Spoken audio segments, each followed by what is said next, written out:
华山基金会安平天赛站在地服务届满18档，目前服务40位高端无外科的弱势长辈。站长会议10档前才10位职工，现在已经有90位，嘛可以一路行来，感动甲要流目屎。除了做伙陪伴照护以外，也有læ铃、义诊、主家等多元的服务。3号伫感恩大会当中，侪阿公阿嬷拢盛装打扮要来表演才艺，其中也有曾经伫歌戏班服务，今年已经高龄84岁吴阿嬷，嘛要上台一展歌喉，做伙完成因心目当中的梦想，再现风华。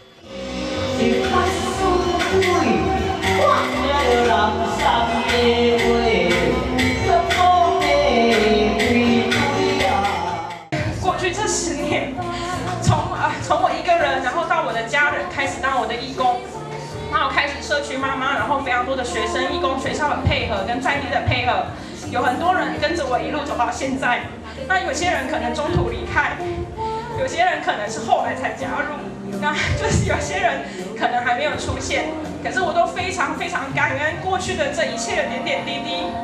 每一段缘分都是很好的缘分，然后我就希望说，透过这个舞台，邀请阿雄阿公跟其他一样很喜欢唱歌的阿公阿妈，回到这个我们专属于安平的舞台，然后给他们一个就是很正式的感觉。当年安平天赛站一路行来，除了志工的支持，要侪长期出钱出力的善事到小厅，会中华山嘛以颁发感谢状。希望用在地人服务在地人的精神，互这份温暖甲感动延续。